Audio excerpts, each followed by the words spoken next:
Welcome back all of you to our channel physics tech by IITian.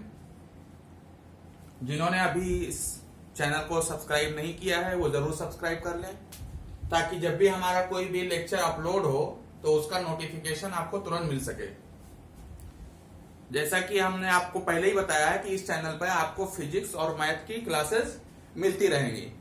तो आज अभी हमारा मैथ का लेक्चर है। जैसा कि आप लोगों को पता है कि अभी हम ने जो टॉपिक स्टार्ट किया था सीक्वेंस एंड सीरीज, वही चल रहा है और वो बहुत जल्द खत्म होने वाला है। तो अभी हमारा जो टॉपिक चल रहा है वो क्या है? Sequence and series. इसमें हमने बहुत सारे लेक्चर में कई सारे टॉपिक कवर कर लिए हैं। इसके सब टॉपिक जो हैं उसमें हमने एपी पढ़ लिया, जीपी पढ़ लिया, एचपी पढ़ लिया, एएम, जीएम, एचएम भी पढ़ लिया। उसके बाद हमने एजीपी भी पढ़ लिया। उसके बाद हमारा जो टॉपिक हुआ था वो था इंपॉर्टेंस समेशंस का। तो इंपॉर्टेंस समेशंस का हमने कॉन्सेप्ट पढ़ लिया था। तो आज हम क्या करेंगे कि इंपॉर्टेंस समेशन का जो हमने कॉन्सेप्ट पढ़ा था उस पर एक न्यूमेरिकल करेंगे। उसके बाद आज हम आपको बताने वाले हैं मेथड ऑफ डिफरेंस का फॉर्मूला। मतलब एक ऐसी सीरीज होगी जो आपको देखने में ना तो एपी में दिखाई देगी ना जीपी में दिखाई देगी। तो उसमें हम क्या करेंगे, हम दो कॉन्स्टिट्यूटिव टर्म का डिफरेंस निकालेंगे। उसके बाद देखेंगे ये एपी में बन रहा है, ये जीपी में बन रहा है। लेकिन उसको देखने से पहले हम एक क्वेश्चन कर लेते हैं इंपॉर्टेंट समेशंस के ऊपर। इंपॉर्टेंट समेशन में मैंने आपको क्या बताया था कि हम टीएन निकालेंगे और टीएन का समेशन करेंगे तो हमारा जो एन टर्म्स का सम है वो निकल करके आ जाएगा। तो हम एक क्वेश्चन लेते हैं इसी के ऊपर। तो इंपॉर्टेंट समेशन का मैंने आपको जो चार फार्मूले बताए थे, summation of 1, summation of n, summation of n square, summation of n cube. तो कौन सा ज्यादातर एन क्यूब का तो यूज बहुत कम होगा, लेकिन एन स्क्वायर तक का यूज आपको होने वाला है। तो उसके फार्मूले आप जरूर याद कर लें। तो हम अभी आपको क्वेश्चन लिख के देते हैं।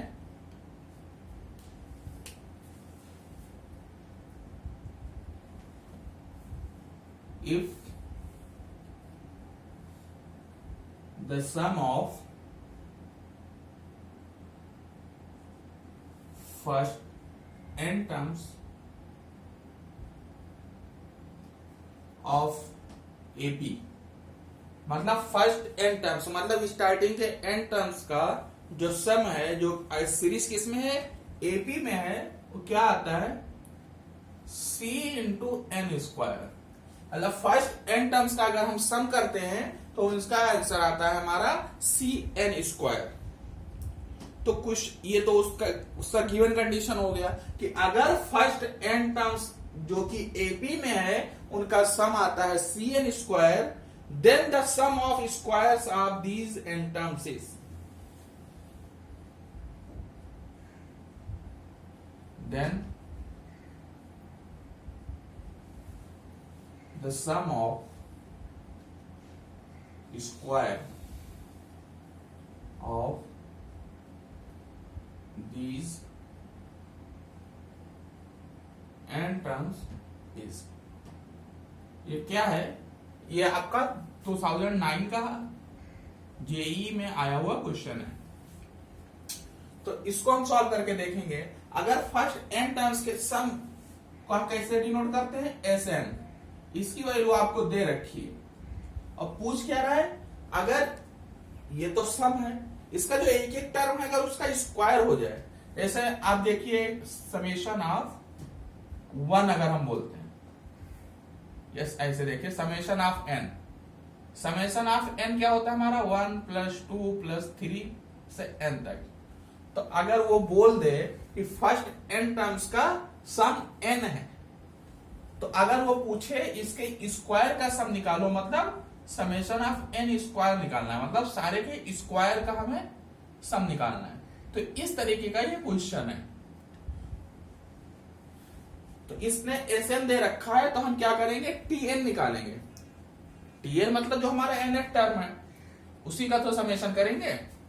तो समेशन ऑफ सबसे पहले हम क्या करेंगे, टीएन निकाल लेंगे।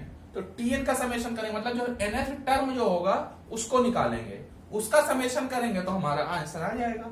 जैसे इसमें समेशन ऑफ n टर्म्स, मतलब nth टर्म का समेशन। ऐसे ही अगर उसका स्क्वायर करते हैं हर एक टर्म का, तो समेशन ऑफ n स्क्वायर, मतलब n स्क्वायर का समेशन। तो यहाँ पे हमारा सबसे पहला काम क्या होगा कि समेशन ऑफ n टर्म्स अगर हमें फाइंड करना है तो हमें क्या करना होगा, टीएन निकालना होगा। ये हमारा क्या होता है, टीएन। तो अगर हम ये फाइंड कर ले तो हमारा काम आसानी से हो जाएगा। अब एसएन क्या होता है, n टर्म्स का सम। तो अगर हमें लास्ट वाला टर्म मान लो निकालना है तो क्या करेंगे, टोटल का सम माइनस इतने का अगर हम सम कर दें तो ये लास्ट वाला टर्म निकल आएगा। ये वाला यहाँ पे फंडा यूज करना है कि अगर आपका 1 + 2 + 3 + 4 ये अगर आपका आता है 10, और फिर क्या कहता है इतने का अगर हम सम करते हैं तो कितना आएगा 6। तो अगर हमें लास्ट वाला टर्म निकालना है तो क्या करेंगे, इन दोनों को सब्सट्रैक्ट कर देंगे। तो यही फंडा हम यहाँ पे यूज करने वाले हैं। अगर n टर्म का सम cn स्क्वायर है तो n-1 टर्म का सम क्या होगा, तो n-1 निकालेंगे, वो क्या हो जाएगा, c n के पोजीशन पे हम n-1 लिख देंगे। तो ये हमारा निकल के आ गया। अब हम क्या करेंगे, टीएन निकाल लेंगे। तो टीएन हमारा क्या होगा, जो nth टर्म हमारा है यहां से हम आसानी से निकाल सकते हैं, वो क्या हो जाएगा, cn square minus c of n-1 का स्क्वायर। तो अगर हम यहां से c कॉमन ले लेते हैं तो क्या बचेगा, n स्क्वायर माइनस n-1 का स्क्वायर। अब यहां पे आप a square minus b square आराम से लगा सकते हैं। तो c तो अभी हमारा बाहर ही है, ये क्या हो जाएगा n प्लस n-1, और दूसरा क्या बनेगा n माइनस n प्लस 1। जब ये माइनस अंदर जाएगा तो ये -1 बनेगा, ये +1 बन जाएगा। तो यहाँ पे क्या हुआ, 1 n और n कैंसिल हो गया, ये 1 हो गया। तो आपका जो tn आया वह क्या आया, c 2n-1 का स्क्वायर। ये तो आपका tn आया। अब क्वेश्चन में क्या पूछा है, स्क्वायर ऑफ दिस टर्म, मतलब अब इसको स्क्वायर करना है और उसका समेशन लेना है। तो हम इसका स्क्वायर कर लेते हैं और फिर उसका समेशन लगा के हम sum of n terms, sum of square of n terms निकाल लेंगे। तो हम क्या करेंगे, tn स्क्वायर निकालेंगे। तो उस t स्क्वायर निकालने के लिए क्या होगा, ये पूरे टर्म का स्क्वायर हो जाएगा। अब c तो बाहर है, इसको ऐसे रख देते हैं c स्क्वायर। अब इसको ओपन करते हैं तो ये क्या बनेगा, 4n square minus 4n plus 1। ये आपका tn स्क्वायर आ गया। अब फर्स्ट n टर्म्स के स्क्वायर का सम निकालना है, मतलब tn स्क्वायर का हम क्या करेंगे, समेशन कर देंगे, और समेशन करने के बाद इसको सॉल्व कर लेंगे। तो हमारा जो रिक्वायर्ड सम है उसको हम s से अगर हम डिनोट कर दें तो क्या होगा, समेशन ऑफ tn स्क्वायर, मतलब summation of c square 4n square minus 4n plus 1। अब c स्क्वायर तो हमारा कांस्टेंट है तो इसको बाहर ऐसे ही छोड़ देते हैं, और अंदर सबके साथ समेशन। अब 4 क्या है, कांस्टेंट है, तो 4 into summation of n square minus 4 into summation of n plus summation of 1। अब इसको हम क्या करेंगे, सॉल्व करेंगे, और हमारा रिक्वायर्ड जो सोल्यूशन है, जो हमारा आंसर है, वो आपको यहां से तुरंत मिल जाएगा। अब इसको सॉल्व करते हैं, समेशन ऑफ n स्क्वायर। इसका फार्मूला मैंने आपको लास्ट लेक्चर में बता दिया था। ये क्या होता है, c स्क्वायर को तो हम बाहर ही रखेंगे, ये 4 times n plus 1 2n plus 1 by 6 minus 4 times summation of n, first n term का सम, मतलब n प्लस 1 बाई 2, फिर समेशन ऑफ 1 क्या होता है, n। अब हमें इसको सॉल्व करना है, मतलब इसको सिंप्लीफाई करना है। तो तो क्या करेंगे, एलसीएम लेकर के जैसा भी आपको अच्छा लगे आप अपने मेथड से सॉल्व करें तो ज्यादा अच्छा रहेगा, क्योंकि हम क्या अपने तरीके से सॉल्व करेंगे। अब क्या है, सिंपल मैथमेटिक्स है, तो सिंपल मैथमेटिक्स तो आपको बचपन से आता है, एलसीएम लेंगे और सॉल्व करते चले जाएंगे। तो यहाँ पे क्या करते हैं, यहाँ पे कैंसिल आउट कर देते हैं जो भी कैंसिल आउट हो रहा है, 2 इंटू 2, 2 इंटू 3, 2 इंटू 2। तो अब क्या करते हैं, दो ये n ये तो छोटा सा टर्म है तो इसको साइड में रहने देते हैं, वो लास्ट में आराम से उसको हम एलसीएम ले लेंगे। अभी क्या करते हैं, इन दोनों को सॉल्व करने की कोशिश करते हैं। तो इन दोनों को जब सॉल्व करेंगे तो आपका जो s आ रहा है वो क्या है, सी स्क्वायर, और ब्रैकेट के अंदर देखिए। अब यहां पे हम क्या करते हैं, 2n n प्लस 1 हम ले लेते हैं कॉमन, 2n n प्लस 1, और नीचे क्या है 3 भी ले लेते हैं कॉमन, तो क्या होगा, इसमें 3 से मल्टीप्लाई हो जाएगा। तो अब हमारा जो अंदर बचेगा वो यहां से बचेगा 2n प्लस 1, और यहां पे क्या बचेगा 3। ये 3 यहाँ पे मल्टीप्लाई हो जाएगा क्योंकि हमने 3 कॉमन ले लिया, यहाँ पे 3 था नहीं। अगर आपको ऐसे समझ में नहीं आता तो क्या करते हैं, यहाँ पे 3 से डिवाइड करते हैं, यहाँ पे 3 से मल्टीप्लाई करते हैं, तो ये 3 तो बाहर आ गया, लेकिन ये वाला तो यहाँ रहेगा। ये 2 हम कॉमन ले चुके हैं, और आगे हमारा बचा हुआ है प्लस n। अब इसको सॉल्व करते हैं, C square 2 times n plus 1 by 3, और यहां से क्या बच जाएगा, 2n तो रहेगा, ये -2 बचेगा, ये बचेगा 2n -2, और ये क्या है प्लस n। अब हम क्या करते हैं, यहां से n कॉमन ले लेते हैं। अब यहां से सी स्क्वायर तो हमारा पहले से बाहर है, अब यहां से इसको अंदर ही रहने देते हैं क्योंकि इधर है नहीं, सिर्फ हमारा n बाहर आएगा, और नीचे वाला 3 हम बाहर ले लेते हैं। तो यहां पे क्या बचेगा, 2n प्लस 2 और 2n माइनस 2। अगर हम यहां से भी 2 कॉमन ले लें तो ये हो जाएगा 2 इंटू 2 4, तो बचेगा क्या, n प्लस 1 n माइनस 1, तो ये क्या बन गया n स्क्वायर माइनस 1, और ये 3 हम बाहर ले लिए, तो समझ लीजिए यहाँ पे भी 3 और 3 से मल्टीप्लाई डिवाइड हुआ है, तो n तो बाहर आ गया, नीचे वाला 3 भी बाहर आ गया, तो यहाँ पे बचा प्लस 3। अब इसको सॉल्व कर लेते हैं, सिंपल सा, n by 3 4n square minus 4 और प्लस 3, तो ये बच गया आपका सी स्क्वायर n, और ये क्या बचा 4n square minus 1 divide by 3। तो आपका ये सिंपल सा सॉल्यूशन आया जो आपका सम का रिक्वायरमेंट था। देखिए क्या है कि एक बार आप इसका फंडा पकड़ लें कि करना कैसे, उसके बाद आप क्वेश्चन को बड़ी ही आसानी से आप स्टेप बाय स्टेप सॉल्व करते उसके सॉल्यूशन तक पहुंच सकते हैं।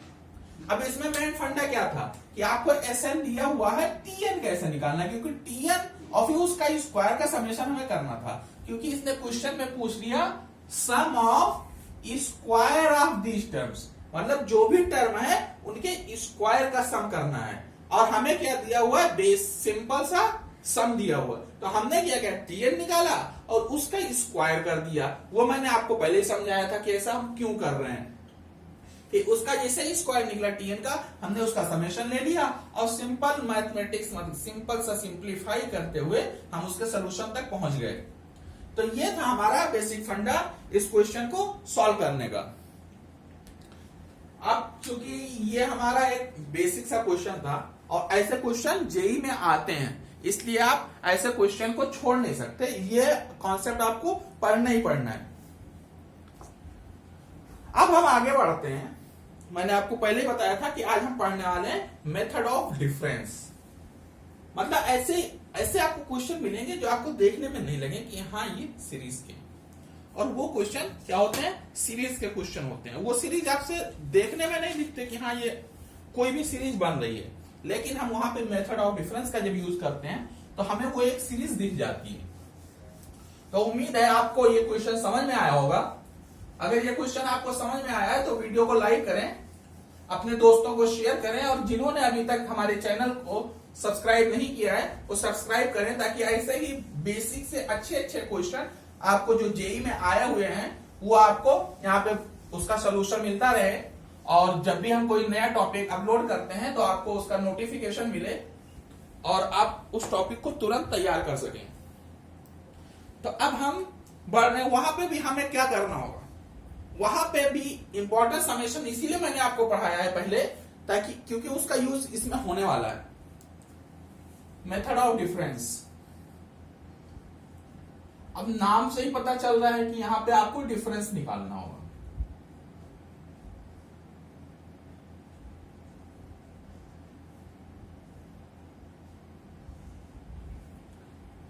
ये किस लिए यूज करते हैं मेथड ऑफ डिफरेंस?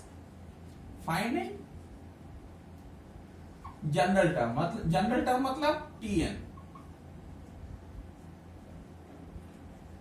अब हम जनरल टर्म फाइंड करेंगे और जनरल टर्म का समेशन लिख देंगे तो उसके सम का वैल्यू हमें मिल जाएगा। तो इसी फंडे को हम आगे यूज करने वाले हैं, और इसमें थ्योरी में ज्यादा कुछ है नहीं।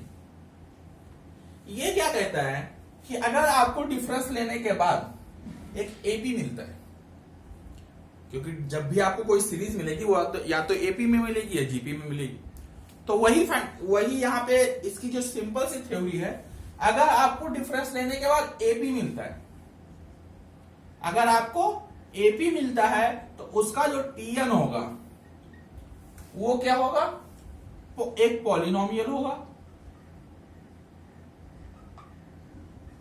पॉलिनोमियल, अब पॉलिनोमियल क्या होता है जिनको नहीं पता वो मैं आपको बताऊं, आपने क्वाड्रेटिक पढ़ा होगा। क्वाड्रेटिक में क्या होता है, 2 पावर का एक पॉलिनोमियल होता है, वो पॉलिनोमियल ही होता है लेकिन उसको 2 डिग्री होता है, तो उसको हम बोलते हैं क्वाड्रेटिक। अगर पॉलिनोमियल का डिग्री 3 हो जाता है तो वो क्या हो जाता है, वो एक क्यूबिक हो जाता है। तो पॉलिनोमियल किसका बनेगा, पॉलिनोमियल है तो कोई किसी ना किसी डिग्री का बनेगा, पॉलिनोमियल ऑफ डिग्री k+1। अब ये k क्या है, k ये कहता है कि अगर एक बार आपको डिफरेंस लेने पे, अगर एक बार डिफरेंस लेने पे एपी मिल जाता है तो वो k की वैल्यू कि कितनी बार लेने के बाद आपको कोई सीरीज मिल रही है। हो सकता है कोई ऐसी सीरीज हो कि आप एक बार डिफरेंस निकालें और कोई सीरीज आपको ना मिले, तो क्या करेंगे, आप दोबारा डिफरेंस निकाल देंगे। तो दोबारा अगर डिफरेंस निकालेंगे तो k की वैल्यू 2 हो जाएगी।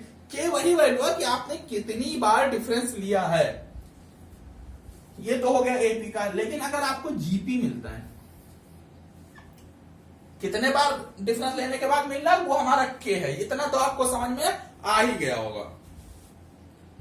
तो जीपी में क्या होता है, इसका जो टीएन होता है, टीएन इसका जो बेसिक फार्मूला है वो यहां पे यूज होता ही होता है, a×r⁴n−1। जब आपको जीपी मिलेगा तो आपको वहां से आर मिल जाएगा। अब जिन्होंने जीपी नहीं पढ़ा है वो पहले जाकर के जीपी का लेक्चर अटेंड करें और वहां से समझे कि ये आर क्या है, ए क्या है। तो हम आपको बता रहे थे कि अगर आपको एक जीपी मिलता है डिफरेंस लेने के बाद, तो उसका जो जनरल टर्म होगा मतलब टीएन होगा, वो क्या होगा, टीएन a⁴n−1 तो पहले से ही होता है और उसमें एड होगा पॉलिनोमियल। मतलब ये क्वेश्चन बिना पॉलिनोमियल के नहीं होने वाला है। पॉलिनोमियल ऑफ डिग्री, पॉलिनोमियल है तो कोई ना कोई डिग्री जरूर होगा, k-1।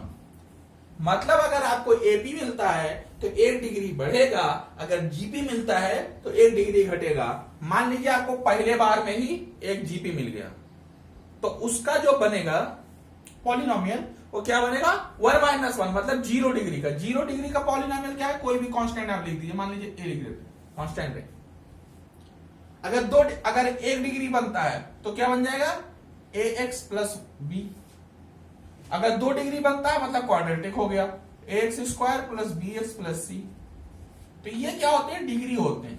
लेकिन यहां पे हम चूंकि n में बात कर रहे हैं इसलिए हम जो भी पॉलिनोमियल लिखेंगे वो n के टर्म में लिखेंगे, x में नहीं लिखना है क्योंकि हमें n में सॉल्व करना है। अब मान लीजिए आपसे जनरल टर्म ही पूछ रहा है तो आप ये आंसर लिख करके छोड़ देंगे। अगर आपको सम पूछ रहा है तो सम में क्या करते हैं, इसका समेशन लगा देंगे तो सम आ जाएगा। तो ये आपको ध्यान रखना है कि क्वेश्चन में जो पूछे वही निकाल करके देना है, ज्यादा मेहनत फालतू का नहीं करना है। मान लीजिए मैंने आपको 2 क्वेश्चन कराया सम का और आपका जो एग्जाम में क्वेश्चन आया वो क्या आया कि इसका जनरल टर्म क्या होगा, मतलब nth टर्म क्या होगा। तो आप तब भी टीएन निकालते बैठ रहे हैं, और टीएन से जो एसएन निकालते बैठ रहे हैं, मतलब सम निकाल रहे हैं, और पूछा है आपसे टीएन। तो ये ध्यान रखिएगा, लैंग्वेज पे ध्यान जरूर देना कि पूछ क्या रहा है, और जो पूछ रहा है उसको हम निकाल करके दे देंगे। तो हम आपको एक क्वेश्चन कराते हैं, क्योंकि ये आपको समझ में आ गया होगा और एपीजीपी आपको आता ही है, इसलिए इसमें ज्यादा टाइम लेने की जरूरत नहीं है। हम आपको एक बेसिक सा क्वेश्चन करा देते हैं इसका, कि ये क्वेश्चन, क्योंकि इसमें ज्यादा हार्ड क्वेश्चन आ नहीं सकते, क्योंकि ये सीरीज ही हार्ड है। सीरीज ही देखने में आधे से ज्यादा लोग इस क्वेश्चन को छोड़ देते हैं, क्योंकि वो ना एपी में दिखता है ना जीपी में दिखता है।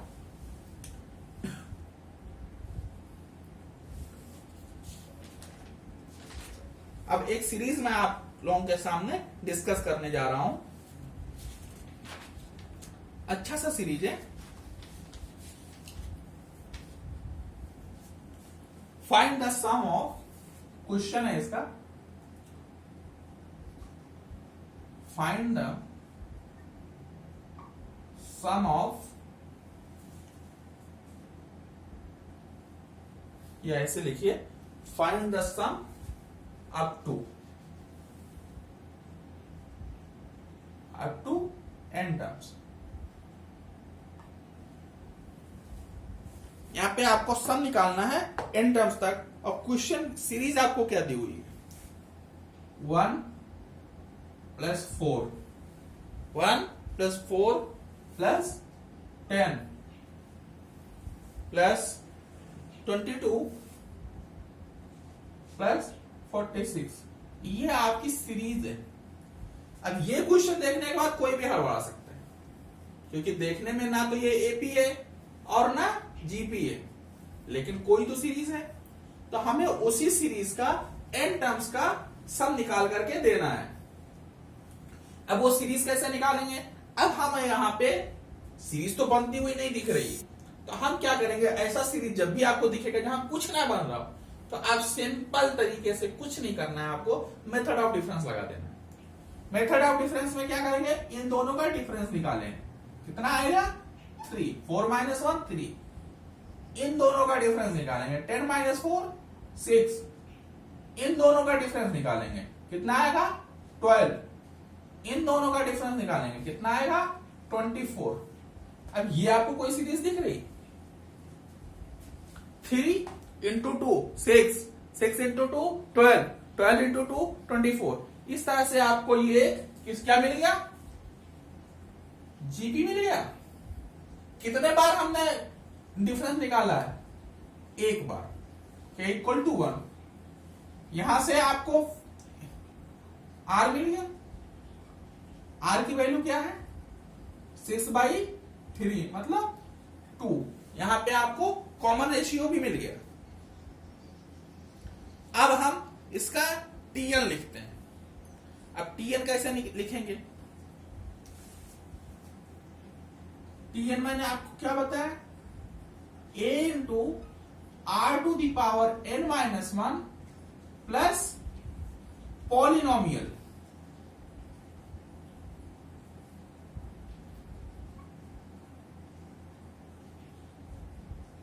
पॉलिनोमियल ऑफ डिग्री k - 1 मतलब 1 - 1 मतलब 0 डिग्री का एक पॉलिनोमियल बनने वाला है।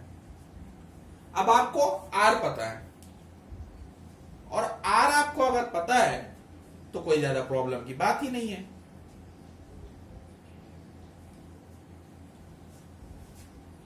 अब हम क्या लिखेंगे, Tn = a। a यहां पे ये वाला फर्स्ट टर्म नहीं लिखना, ये एक कांस्टेंट है, इसकी वैल्यू हम निकाल के देखेंगे क्या आ रहा है। a × r, r मतलब 2 n - 1 मतलब n-1। अब डिग्री 0 का एक कोई भी कांस्टेंट लिख देते हैं, इसमें n नहीं आनी चाहिए क्योंकि डिग्री 0 है। जब n मतलब अगर हम लिखना भी चाहें तो क्या लिखेंगे, n⁴। अब n⁴ क्या होगा, 1 हो जाएगा, 0 डिग्री। ओके, अब हम क्या करेंगे, a और b की वैल्यू हमें निकालना है। तो a और b की वैल्यू हम कैसे निकालेंगे, हम क्या करते हैं, यहाँ पे n की वैल्यू 1 पुट कर देते हैं, तो क्या बनेगा, T1 a × 2 ⁴ n मतलब 1 माइनस 1 0 प्लस b। तो ये क्या हो गया, 2 की पावर 0 मतलब 1 मतलब a प्लस b, और t1 पहला टर्म क्या था 1, तो a plus b equal to 1। समझ में आया है?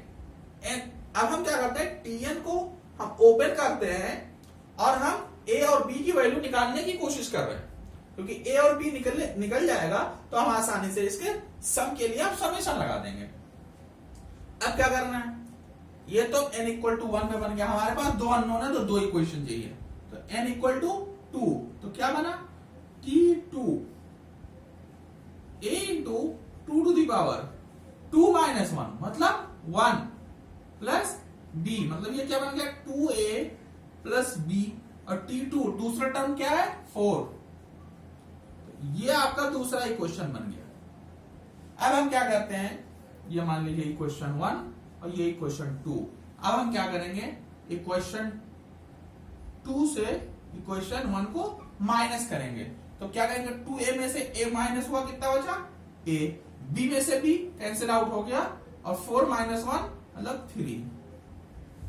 अब हम क्या करेंगे, इसकी वैल्यू इक्वेशन नंबर 1 में पुट कर देते हैं, पुट इन इक्वेशन 1 में पुट करेंगे तो क्या हो जाएगा 3 प्लस b इक्वल टू 1। यहां से हमें क्या मिलेगा, b इक्वल टू 1 माइनस 3 मतलब माइनस 2। तो हमारा जो Sn मिला मतलब Tn जो मिला, Tn हमें जो मिला, a की वैल्यू कितनी है 3 into 2 to the power n minus 1 और प्लस b की वैल्यू कितनी है माइनस 2, ये आपका Tn मिला।